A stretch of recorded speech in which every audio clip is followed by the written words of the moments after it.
Welcome to Tuesday night Spitball. Hey Ben, how are you? Good, mate. How are you? Good. Oh, should I be talking into the microphone? It always helps. Should I? How about if I talk like this? How about if I sing to you? Would you like a picnic basket? I gave my love a chicken. It had no bone. Chicken.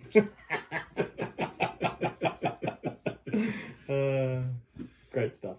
Let's just do some spitball. This is where we just, I'll go first, where you just dunk the spitball and chuck it at movies. Don't squeeze it out. It doesn't stick, remember?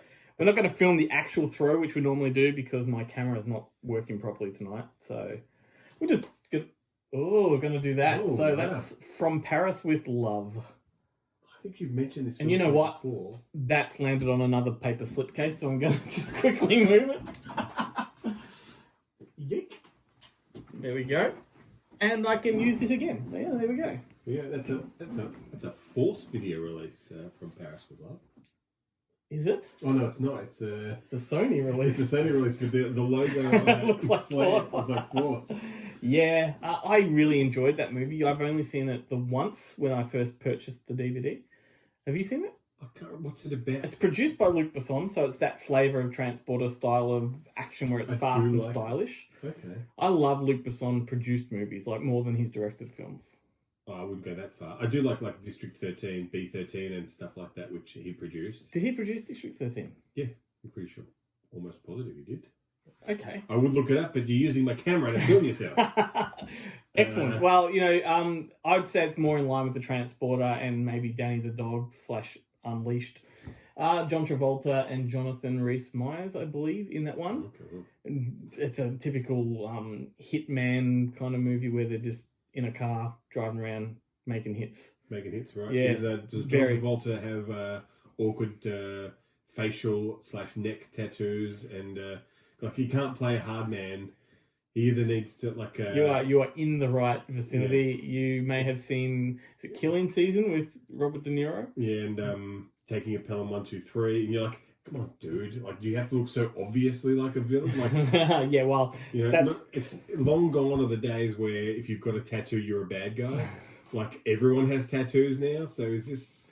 Yeah, it's that territory, but it's a fun movie. I'm trying to really place the plot in my head, but I can't recall exactly how that all came about and unfolds. But I know it was fun. Is it shot in France? Like, what was Luc Besson doing, presenting this, like producing this? He was producing lots at the time, I guess. Just doing stuff. Yeah, I guess the title is maybe a throwback to Bond and From Russia with Love. Or, I thought it was what was it when they were doing that Paris Je t'aime and I've got all of those. Yeah, Rio with Love and one of those ones. There's one called Jerusalem with Love. We actually did a spitball or a video midweek of that. I think with Keith, where I just talked about all of those. Right. It was a Valentine's Day special, maybe, and I just because I love letters to cities. Yeah. Because if you can't be with the one you love the city you're in, or something like that. Whatever. Sure. I really don't have much to go with, so you better just throw a spitball. Ooh, that's going to be a gobber. It's going to cover about 5 DVDs, I think. You may as well go for the fat spines. Oh, mate, Evening Star. Now, what a splat that was. Not the movie, the Spitball. The Spitball. Made a bit of a splash. Have you seen the Evening Star? This is the sequel to Terms of Endearment. I haven't even seen Terms of Endearment. Oh, mate. I love Jack Nicholson, but that's because that isn't Terms of Endearment is James L. Brooks. Yeah. And that's the movie. It almost broke him. It was his first film, and Deborah Winger was so high on the crack and virtually unwilling to work at all. Like, it was total nightmare. It's an amazing film. You've got Shelley MacLaine. You've got Jeff. Did you say Shelley MacLaine? Shirley MacLaine. Yeah. Shirley, you can't be serious. It is definitely Shirley, but I thought you said Shelley. Did I? It's an amazing film. You've got Shelley MacLaine. I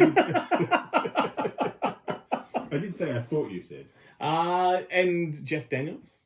I wish I could remember the name. Is Jeff Daniels the love interest for Deborah Winger? The husband, the ex-husband, yeah. Right. He's got a really funny name. And so Jack Nicholson is he's in both. So he won the Oscar, I think, for Terms of Endearment. Yeah, because he plays the astronaut. Yeah. In Terms of Endearment, he's the neighbour that falls in love with Aurora, Yeah. In this one, we're about 15 years later. We've still got Shirley MacLaine living with her granddaughter, who is played by Juliette Lewis.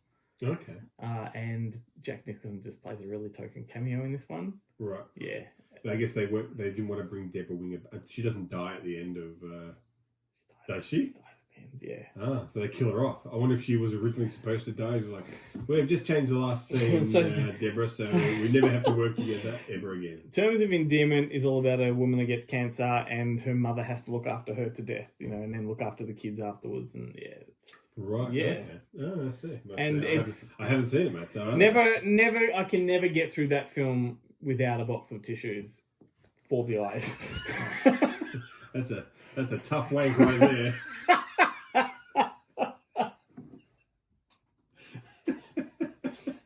Same box of tissues I use when I watch Wit.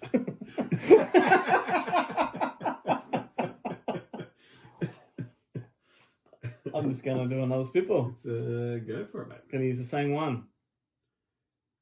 Round 2. Going for those cardboard slips. Behind you. And I think I can see like a spitball from many a week ago.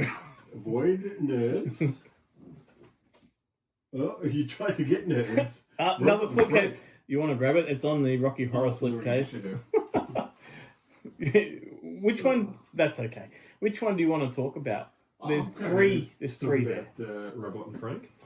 Yeah, right. I didn't think it was a great film. That's just a freebie I got. I didn't purchase that one. You didn't purchase it? No. I didn't mind. Is that Frank Langella? No. Frank Langella, who's so he plays Frank. He does play Frank, and he gets a robot because he's suffering from Alzheimer's. That's right. Yes, it wasn't bad. And he's like a retired thief. Was he? I can't remember. Yeah, that's the whole. I believe is that he's a thief who has been shoved into a kind of an old age home, and he doesn't want to be there, and they give him this robot to help with his memories, but he kind of slowly figures out that he can use the robot to help him escape. Commit burglaries. And there's a twist, but he wants to rob this woman that he's like, I don't know if he wants to rob her, but he becomes attracted to this woman in the kind of aged care facility or something like that. And it's then the reveal is pretty good. You make it sound like it's a cross between Malcolm and the Peanut Falcon. Yeah, I wouldn't go that far. I wouldn't go that far because he's a grumpy old cunt in it, really. He's in a lot of things, isn't he? Let's face it. He is. Him and Alan Arkin sort of have that thing covered. Except Alan Arkin is like the kind of the friendly curmudgeon. Yeah. Whereas Frank Langella is just mean and nasty. You throw another one because I don't have anything to say about that film. You could have landed on Ripley. Was it Ripley Underground? That doesn't get spoken is about. That much. Ripley's like the third Ripley's Believe It or Not, the movie. Well, you'd watch it and think Believe It or Not. Oh, okay. Well, that landed on Hellfest. On Hellfest, yeah. Okay. Oh, you take your pick. Hellfest or Hot Tub Time Machine. Hellfest, but like, what am I suppose I can see the Gob. Yeah. Yeah, Hellfest, which I haven't seen, even though I saw it at Monsterfest. Yeah, screened it. I did enjoy that one a lot. That was my top 5 of Monsterfest that year. That year, right? And I got a friend who's in it. Plays one of the. There's a lot of attendees at the. Yeah, they're all wearing like similar masks, so you don't know who the killer is. Yeah, she's one of those. Take your pick. I mean, I thought it was Homefront, which I have seen, but I haven't seen Hot Tub Time Machine 2 or Hellfest. So. You have seen Hot Tub Time Machine? I haven't. Hot Tub Time Machine 2, isn't it? Yes. Yeah, I have not seen it. Okay, let's go Homefront. So we did a trivia episode of the show a little while back, and that's a good piece of trivia because that was originally Rambo 4. Really? Homefront was written. It's written by Sylvester Stallone, and the Jason Statham character is supposed to be Rambo, John Rambo, back on the home front, defending his home from these, local drug dealers or meth heads or whatever. Yeah, but that's a much better the idea studio, than, it was. The studio lost confidence in it as a Rambo film, so he just. I mean, it is. Look, I mean, I don't know. Look, I couldn't say how much they changed it, but if you just put John Rambo in that Jason Statham role and given him the daughter and stuff, it's not a Rambo film. But you know what though? I did watch it thinking this feels like a Rambo film, and later found out that was the case. Right. But you're right, like they've changed dynamic so that it's a different character. Because he's very he doesn't want to get involved, which Rambo never does. Yeah. But they're not it's not a fast stretch though. Yeah. You know, story wise. But I mean the daughter stuff and the well, he had a niece in the last one, but he's Jason Statham does not come across as suffering from PTSD. I was going to say, mental Yeah. Degradation due to multiple concussions, like Sylvester Stallone appears to be suffering in that last Rambo film. Do you know, like I am one of the lone defenders of that last. He's had like 5 strokes. I really like it, but I completely see why people don't like it. It's not that it's. I mean, it's a fun movie. I thought it was a fun movie, but it is a long. I do think, but it does. Look, I couldn't tell you what Rambo 2 and I mean, I guess it's the same as Rambo 4, which I really did like the fourth one. Oh, amazing film! I think the one in but I like Rambo better when he. Was it They do this. They do both. This one does both because in Rambo 4 he goes to Laos and he takes on the army. Is it Burma? It's Laos in Burma. Yeah, wherever the hell it is. And in 2 and 3, he's rescuing people and he's going. But the first one is him on the run, and he kind of sets up a little home base and sets it up full of traps and kills the deputies. And in 5 or whatever it is, Rambo 5, he does both. Yeah. He goes to Mexico and lures them back, and then lures them back where he set up all his booby traps and stuff. So I guess they've tried. I enjoyed the experience of it just being a real fanciful kind of fun, ultra violent. I just thought there was never any. It was good in terms of like you felt like there was genuine Rambo jeopardy when he's in Mexico. Yeah, he was vulnerable for the first time in a long time. When they come to his house, you're like there wasn't even a good bad guy. Yeah, feels like 2 movies stitched together. Yeah. Originally, like Homefront was an original script. Then there was a script where he was supposed to go back to fight the Taliban. Because remember, he worked with the Taliban in part 3? Yeah. So he was supposed to turn on them, then that was a bit too contentious. And then the script before the Last Blood... Because no one likes to remember that the Taliban are all US trained. That's right, exactly. And that was the big... Yeah, they set them all up to fight the Russians. Yes. And then the final script before they landed on Last Blood was he lived on the border of Mexico and was taken on the drug barons trying to cross. Which you get to feel is the Liam Neeson movie that's just come out, where you're like, is this actually supposed to be a Rambo movie? Like, the kid just needs a chance. Okay, Liam. Who threw that one? You did. I did. All right, we've got time for another one each. We'll be quick about these. We're pretty quick about them all anyway. I'm gonna go down low. Ooh. I'm gonna go down low. I like it when you go down. Oh. From the carpet.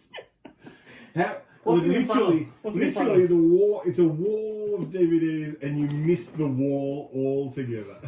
On the one episode of Spitball where we're not filming the Spitball itself, what am I in front of? For me, it looks like Wild Thing, Major League, the Wild Thing edition. Major League. Let's go with that. Major League. What a movie.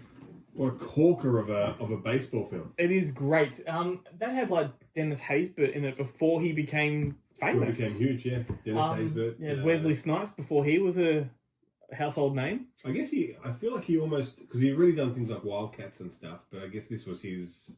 Yeah. I wonder if this is his breakout film. Could be. Because, I mean, he's still playing second fiddle to Charlie Sheen and Tom Berenger. Charlie Sheen. I think it was like one of the first things I saw Rene Russo in. I paid attention to Rene Russo in. Tom Berenger. Tom Berenger's great. And the guy, I love the guy who plays the manager. The manager of the team, whose name I can never remember, but, he calls him up and goes, how would you like to manage the Indians? And he's like, well, I don't know. Yeah, all right. Like, this doesn't... Who of Major League crossed over to all 3 installments? Do you know the answer to that question? All 3. who was in the third one? It's not the guy. It's not Chelsea Ross or whatever his name is. I think there were two actors that crossed over into Was all it three. Roger Dawn? Was No, it Corbin Burnson. Corbin Burnson? Yeah.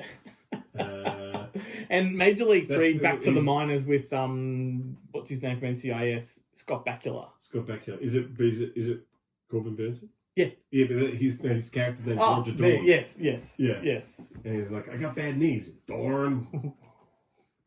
I enjoy that series a lot. Watched that with the kids when they were about 10 and 12 and had a great time as a family film with that It is one. like it's a perennial for me. Like I do tend to try and watch it.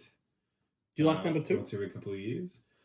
I do. Look, I admit, like I watched number 2. I thought, like, I didn't like Charlie Sheen's outfit for some reason. Like he's wearing like the polo neck with the glasses when he's buttoned down and stuff. But I did like the fact that it was. Yeah, I think it was baseball cap and It glasses. was the second film that I'd ever seen with Alison Doody from Last Crusade, yeah. And I was like, I didn't realise that she was in Taffin and she's actually Irish and stuff. She popped up in something recently. Probably an Eagle release. I can't remember what it was, but... Right. Oh, no, she's in The Rising Hawk, and I interviewed John Wynne, the director, yeah. And did he say that, like, literally all we talked about was Last Crusade? No. Or was it like working with Sean Connery? I was more interested in Robert Patrick. Who threw their weight around the most on that set? Like, Steven Spielberg is pretty big, but so is Sean Connery, and so is Harrison Ford. Like, Harrison Ford is famous for running roughshod over directors and stuff when he's the star, but like Sean Connery is no one to push around. Nope. And neither is Spielberg. Spielberg's famous enough where he can go fuck off, Harrison. And then you get my way. poor George in the corner. Yeah. Yeah. Good George. All right, your go, last one. All right. And I reckon we've got about 2 minutes. I'm not going to look this time. Oh, soggy. Oh. You're on all 3 of the trilogy. The Dollars Trilogy. That's right, the Man with No Name trilogy. Have I got them in order there? I can't quite see. You do have them in order. Fistful of dollars for a few dollars more and Good, the Bad, the Ugly. That's actually one thing I liked in the Boneheads segment on, which we did mention on Kung Fu movies. Yeah. And they talk about Lee Van Cleef's magical time as the master, martial arts expert, the master in that, which is a TV series. It was released on VHS here, as many US TV shows were. They took the pilot and made it a feature. And I've had the Master season 1 box set in my Amazon cart, saved for later for about 3 years now. Arguably one of the greatest trilogies of all time, and I just love the fact that your Spitball hit all 3 of them. And I'm just talking about Lee Van Cleef and other things. Do you know that actually Charles Bronson was offered the role of the Man with No Name before really? Eastwood? Huh. And he had to turn it down because I think at the time he was... Hated Mexicans? Or Italians? He's a Republican. I think he was stuck, contractually obligated to do Dirty Dozen or Yeah, right. something like that, and he couldn't do it. So, and at the time, like, he had knocked back kind of several kind of high-profile films because he wasn't able to do them, and he was stuck in that kind of second-tier kind of role. And it wasn't until he actually went to France and started a movie with Alain Delon, and it's not Red Sun, it's Farewell Friend, I think it's called. It's like a heist type movie. He became huge. That's one of the few trilogies where most people would argue that the third installment's the best. Yes, I mean, I guess it's not. I wouldn't say it's actually the best. It's just the grandest in scale. Yeah, it's like 3 hours long. Because the first one is like one town. It's set in one town, Yeah. and it is a remake of was it Rashomon? It's Rashomon? one of the Kurosawa Yojimbo. films. It's a remake of Yojimbo, and then the second one is like it's a bit bigger in scale, but it's 2 guys versus 12 guys. And then 3, it's literally like the Civil War is the background of the film, and there's that awesome gunfight when they're walking down the street while the cannons are blowing this town apart. Do you know what else was a remake of Yojimbo? Last Man Standing. I'm thinking Omega Doom, Albert Pune film. Oh no, I haven't seen him. Rutger Hauer and Norbert Weiser. Jeez, now that would be great. It is. Who's Rutger Hauer playing? Is he playing the Man with No Name. Ooh. Yeah, and Norbert Weiser plays like an android, like an injured android. It's my favorite he's the- performance of his too. And he's like the sidekick. He's not one Kinda. of the. He's a sidekick. Yeah.